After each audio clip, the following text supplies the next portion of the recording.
വിശുദ്ധ മർക്കോസ് എഴുതിയ സുവിശേഷം 3-ാം അധ്യായം 20 മുതൽ 30 വരെയുടെ തിരുവചനങ്ങൾ. അനന്തരം അവനൊരു ഭവനത്തിൽ പ്രവേശിച്ചു. ജനങ്ങൾ വീണ്ടും വന്ന് കൂടിക്കൊണ്ടിരുന്നു. തന്മൂലം ഭക്ഷണം കഴിക്കാൻ പോലും അവർ കഴിഞ്ഞില്ല. അവൻ്റെ സ്വന്തക്കാർ ഇത് കേട്ട് അവനെ പിടിച്ചുകൊണ്ടുപോകുവാൻ പുറപ്പെട്ടു. കാരണം അവന് സുബോധം നഷ്ടപ്പെട്ടിരിക്കുന്നുവെന്ന് അവർ കേട്ടിരുന്നു. ജെറൂസലേമിൽ വന്ന നിയമജ്ഞർ പറഞ്ഞു, അവനെ ബെൽസബൂൽ പ്രവേശിച്ചിരിക്കുന്നു. പിശാചുക്കളുടെ തലവനെ കൊണ്ടാണ് അവൻ പിശാചുക്കളെ പുറത്താക്കുന്നത്. അവൻ അവരെ അടുത്ത് വിളിച്ച് ഉപമകൾ വഴി അവരോട് പറഞ്ഞു, സാത്താന് എങ്ങനെയാണ് സാത്താനെ പുറത്താക്കാൻ കഴിയുക? അന്ധഛിദ്രമുള്ള രാജ്യം നിലനിൽക്കുകയില്ല, അന്ധഛിദ്രമുള്ള ഭവനവും നിലനിൽക്കുകയില്ല. സാത്താന് തന്നെ എതിരായി തല ഉയർത്തുകയും ഭിന്നിക്കുകയും ചെയ്താൽ അവന് നിലനിൽക്കുക സാധ്യമല്ല. അത് അവൻ്റെ അവസാനമായിരിക്കും. ശക്തനായ ഒരുവന്റെ ഭവനത്തിൽ പ്രവേശിച്ച് വസ്തുക്കൾ കവർച്ച ചെയ്യണമെങ്കിൽ ആദ്യമേ അവനെ ബന്ധിക്കണം. അതിനുശേഷമേ കവർച്ച നടത്തുവാൻ കഴിയൂ. സത്യമായി ഞാൻ നിങ്ങളോട് പറയുന്നു, മനുഷ്യമക്കളുടെ എല്ലാ പാപങ്ങളും അവർ പറയുന്ന ദൂഷണങ്ങളും ക്ഷമിക്കപ്പെടും. എന്നാൽ പരിശുദ്ധാത്മാവിനെതിരായി ദൂഷണം പറയുന്നവൻ ഒരു കാലത്തും പാപത്തിൽ നിന്നും മോചനമില്ല. അവൻ നിത്യപാപത്തിന് ഉത്തരവാദിയാകും. അവൻ ഇങ്ങനെ പറഞ്ഞത് തനിക്ക് അശുദ്ധാത്മാവുണ്ട് എന്നവർ പറഞ്ഞതിനാലാണ്.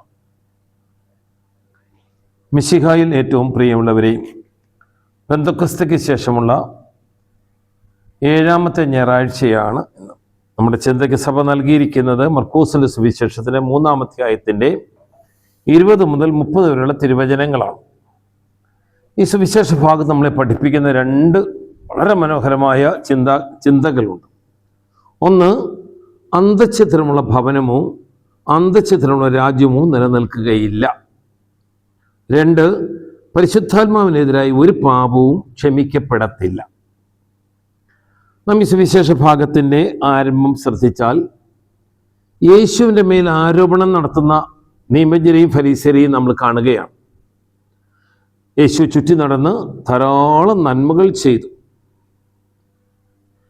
മനുഷ്യരുടെ ശാരീരികവും മാനസികവും ബൗദ്ധികവും ആധ്യാത്മികവുമായ ആവശ്യങ്ങൾ മനസ്സിലാക്കി അവരെ കരുതുകയും അവരെ അനുഗ്രഹിക്കുകയും ചെയ്യുന്നതായിട്ട് കാണാൻ സാധിക്കും. വിശക്കുന്നവന് അവൻ അപ്പം കൊടുത്തു, ദാഹിക്കുന്നവന് വെള്ളം കൊടുത്തു, കുരുടന് കാഴ്ച കൊടുത്തു, ചെകിടന് കേൾവി കൊടുത്തു, മുടന്തന് നടക്കാൻ ശക്തി കൊടുത്തു, കുഷ്ഠരോഗി സൗഖ്യം കൊടുത്തു, മരിച്ചവരെ ഉയർപ്പിച്ചു. അങ്ങനെ അത്ഭുതങ്ങൾ അവൻ പ്രവർത്തിച്ചു. അതിൻ്റെ എല്ലാം പുറകിൽ മനുഷ്യൻ്റെ നന്മയായിരുന്നു യേശു ക്രിസ്തുവിൻ്റെ ലക്ഷ്യം. എന്നാൽ ഈ ഫരീസിയരും നിയമജ്ഞരും പറഞ്ഞു, ഇവൻ ഈ അത്ഭുതങ്ങളെല്ലാം ചെയ്യുന്നത് പിശാചുക്കളെ കൊണ്ടാണ്. അവൻ പിശാച് ബാധിതനാണ്. പ്രത്യേകിച്ചും കൊച്ചു പിശാചൊന്നുമല്ല, പിശാചുകളുടെ തലവനായ ബേൽസബൂലാണ് അവനെ ബാധിച്ചിരിക്കുന്നത്. ഈ സന്ദർഭത്തിൽ അവൻ്റെ വീട്ടുകാർ പോലും അവനെ വീട്ടിൽ തിരിച്ചു കൊണ്ടുപോകാൻ വന്നിട്ടുണ്ട്. അവനോടാണ് കർത്താവ് പറയുന്നത്, നിവിജ്ഞനോട് കർത്താവ് പറയുന്നത്, അതെങ്ങനെ സാധിക്കുന്നത്? എങ്ങനെ സാത്താനെ പുറത്താക്കാൻ കഴിയും? അവിടെ കർത്താവ് പറയുന്ന അടിസ്ഥാനപരമായ ഒരു തത്വമാണ്, അന്ധഛിദ്രമുള്ള ഭവനമോ അന്ധഛിദ്രമുള്ള രാജ്യമോ നിലനിൽക്കുകയില്ല. ഇത് വളരെ ഭംഗിയായിട്ട് നമ്മൾ പഠിക്കണം. നമുക്കറിയാം, ലോകത്ത് യുദ്ധങ്ങൾ നടക്കാറുണ്ട്. ഇപ്പോൾ തന്നെ നമുക്കറിയാം, ഇസ്രായേലും ഇറാനും തമ്മിലുള്ള യുദ്ധം, അമേരിക്ക അതിനകത്ത് പങ്കുചേർന്നിട്ടുണ്ട്. റഷ്യയും യുക്രൈനും തമ്മിലുള്ള യുദ്ധം, ഇത് 2 രാജ്യങ്ങൾ തമ്മിലുള്ള യുദ്ധമാണ്. ഈ രാജ്യങ്ങൾ തമ്മിലുള്ള യുദ്ധം ചെയ്യാനും ജയിക്കുകയോ തോൽക്കുകയോ ചെയ്യാനും എളുപ്പമാണ്. കാരണം മറ്റൊരു രാജ്യമാണ് ശത്രു. ഇപ്പോൾ ഇറാന് വേണമെങ്കിൽ ഇസ്രായേലിനെയും, ഇസ്രായേൽ വേണമെങ്കിൽ ഇറാനെയോ തകർത്ത് കളയാം. പക്ഷേ യുദ്ധത്തിൻ്റെ മര്യാദയും മനുഷ്യരോടുള്ള കരുണയൊക്കെ വെച്ചുകൊണ്ടാണ് ഭയാനകമായ യുദ്ധത്തിൽ ഏർപ്പെടാത്തത്. എന്നാൽ ഇതിൽ നിന്ന് വളരെ വ്യത്യസ്തമാണ് ഒരു രാജ്യത്തിനകത്ത് അന്ധഛിദ്രം ഉണ്ടാകുക.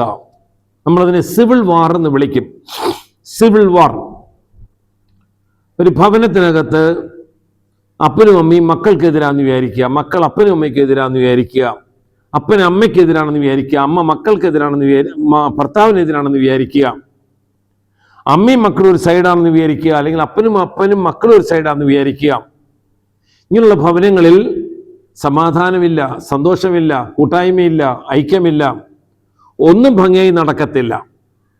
എല്ലാവരും പരസ്പരം കുറ്റപ്പെടുത്തിക്കൊണ്ടും പാരവെച്ചുകൊണ്ടും ജീവിക്കും. കുടുംബമാണെങ്കിൽ സ്നേഹം വേണം, കൂട്ടായ്മ വേണം, ഐക്യം വേണം. അത് എല്ലാവരും തമ്മിൽ വേണം. നമ്മുടെ ശരീരം പോലെയാണ്.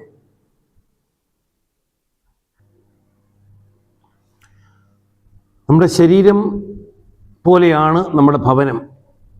ശരീരത്തിൽ ഒത്തിരി അവയവങ്ങളുണ്ട്, പക്ഷെ എല്ലാം പരസ്പര ബന്ധിതമാണ്. അതെല്ലാം പ്രവർത്തിക്കുന്ന ഒറ്റ യൂണിറ്റായിട്ടാണ്. ഒന്നിനെയും നമുക്ക് പ്രത്യേകം കാണാൻ സാധിക്കത്തില്ല. ഇതുപോലെ തന്നെയാണ് നമ്മുടെ ഭവനം. ഒറ്റ യൂണിറ്റാണ്. അപ്പൻ, അമ്മ, സഹോദരൻ, സഹോദരി, ഭാര്യ, ഭർത്താവ്, മക്കള്, ഇതെല്ലാം വൺ യൂണിറ്റാണ്. നമ്മുടെ ശരീരത്തിൽ ഏതെങ്കിലും ഒരു അവയവം കേടുപറ്റിയാൽ അല്ലെങ്കിൽ എന്തെങ്കിലും ഭിന്നതയുണ്ടായാൽ ആ ശരീരത്തിൻ്റെ രോഗമാണ് നമ്മൾ പറയും. ഇതുപോലെ തന്നെ ആ ഭവനത്തിൽ അന്തഛിദ്രമുണ്ടെങ്കിൽ ആ ഭവനം നിലനിൽക്കത്തില്ല, നശിച്ചു പോകും.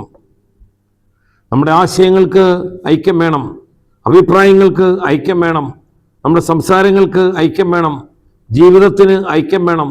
കൂട്ടായ്മയുണ്ടായെങ്കിൽ മാത്രമേ നമുക്ക് ഒറ്റക്കെട്ടായിട്ട് ജീവിക്കാൻ സാധിക്കത്തുള്ളൂ. ഇത് തന്നെയാണ് രാജ്യവും. ഇതാണ് കർത്താവ് പറയുന്ന ഒന്നാമത്തെ തത്വം. അന്തഛിദ്രമുള്ള ഭവനം നിലനിൽക്കത്തില്ല. സാത്താനെതിരെ പ്രവർത്തിക്കാൻ ഒക്കത്തില്ല. സാത്താൻ്റെ രാജ്യം നശിച്ചു പോകും. സാത്താൻ വളരണമെങ്കിൽ സാത്താന് പരസ്പരം പരിപോഷിപ്പിച്ച് ജീവിച്ചെങ്കിലേ സാധിക്കത്തുള്ളൂ. ഇതുപോലെ തന്നെയാണ് നമ്മുടെ ഭവനവും. രണ്ടാമത്തെ ചിന്താ കർത്താവ് പറയുന്നത് പരിശുദ്ധാത്മാവിനെതിരായി പാപം ചെയ്യത്തില്ല. അവരേക്ക് കർത്താവ് പറയാൻ കാരണം അവന് അശുദ്ധാത്മാവ് ഉണ്ട് എന്നവർ പറഞ്ഞതാണ് കാരണം. എന്താണ് പരിശുദ്ധാത്മാവിനെതിരായ പാപം? പരിശുദ്ധനാത്മാവിനെതിരായ പാപം എന്ന് പറഞ്ഞ ഒരു മനുഷ്യൻ ബോധപൂർവം പൂർണ്ണ അറിവോടും പൂർണ്ണ മനസ്സോടും പൂർണ്ണ സമ്മതത്തോടും കൂടി തെറ്റാണെന്ന് അറിഞ്ഞുകൊണ്ട് ഒരു കാര്യം ചെയ്യുന്നതിനെ തെറ്റ് എന്ന് അംഗീകരിക്കാതെ ആ തെറ്റ് ചെയ്യുന്നതാണ് പരിശുദ്ധാത്മാവിനെതിരായിട്ടുള്ള പാപം. പാപമെന്നറിയാം, അത് പക്ഷെ അവൻ ബോധപൂർവം ചെയ്യുന്നു, ആവർത്തിച്ച് ചെയ്യുന്നു. ആ പാപം തമ്പുരാൻ ക്ഷമിക്കത്തില്ല. പശ്ചാത്തപിച്ച് അനുതപിച്ച് ദൈവസന്നിധാനം നിൽക്കണം.